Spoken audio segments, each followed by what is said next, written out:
I grew up in an environment where you were taught to be in business for yourself. I didn't know that at the time, but it was being entrenched in me. I was working on a doctorate actually when I saw the industry of networking after 25 years.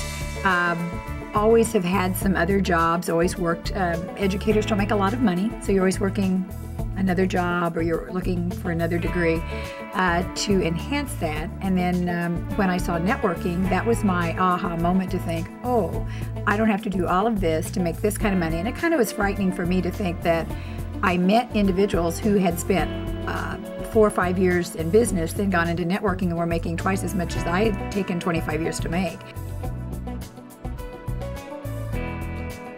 What we're doing here with the training center is exactly the same thing the founders did with Global Links when they put it in place. We know that this training center gives us a believability. We know when a prospect comes into our training center and visits 5 Links for the first time, they're going to be impressed. And they also know we're going to be here next week. And this training center is one of those things that I've pushed for. My goal, I told this to our leadership, but my goal is to have 50 of these training centers in our organization around the country. How powerful is that going to be in the networking industry? We simulcast meetings, so we'll have a meeting going on here on Tuesday night, but we have a camera set up, we have our computers set up, all to drive that picture, the video, the data, everything right through the video phone, right to a remote location. In fact, one of our biggest successes so far is a group in Milwaukee, Wisconsin, that we overnighted a video phone to them back in the first part of March. 5 people showed up to this guy's living room, and we simulcast a Saturday morning meeting to his living room in Milwaukee, Wisconsin. And here was the neat part, they couldn't even get it hooked up on his big screen TV. So I told him, I said, just turn the camera around, go around to the back of the TV, show me what you're doing, and let's see if we can straighten out. And I literally showed them through the video phone how to hook that TV up and make it work. From that meeting that morning, today we have over 100 distributors. In less than 2 months, we have 100 distributors in the Milwaukee marketplace that we've never been to Milwaukee. We haven't done one meeting in Milwaukee personally. Everything we've done is video phones, or they're doing some local meetings up there right now. But this video phone is phenomenal.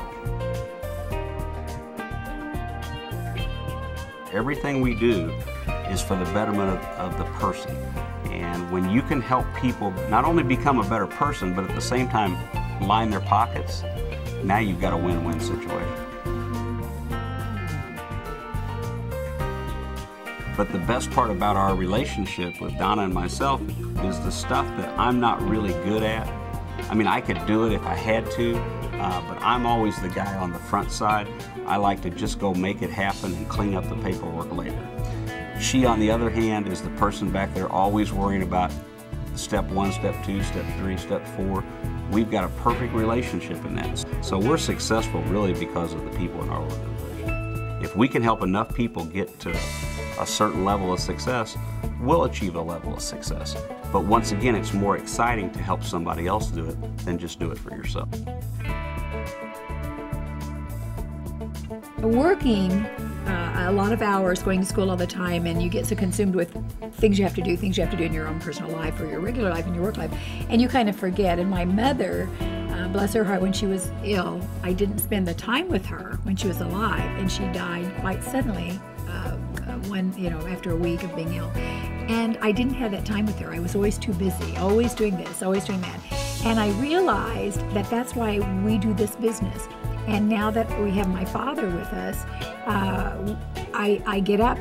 I mean, I have a set schedule, but I get up when I want. I go work out. I take care of me first. I spend time with my spiritual self. And then it's on with the day's calendar, check appointments. And we get to work a variety of different types of hours. And people say, you work all the time. And I said, no, I don't. Because, we took 3 days and went off to the Indy 500, It allows us to really control our life. And that's what I really love about it. And I'm pretty unemployable now. I don't care what they say. I wouldn't work 8 to 5 for anyone, because you get to dictate what's important to you, and it's your time and it's your family. I was looking for a way to have more time to work with my Third and Long Foundation. I really feel passionate about giving back, giving to others. I'm very involved in our church and the missions department and women's leadership programs. And I also work with some other non-for-profits outside of our own Literacy Foundation. And so that seems to be the most important thing to me, is how I can give back to make it a better place. And I've always said in a lot of our training sessions that we're here for a little while, but what we do with it and what we leave behind is the most important. And so the more we can give back to others, and I envision our organization growing worldwide, but just helping people all over the world not only achieve financially, but achieve personally, and letting them have a better quality of life.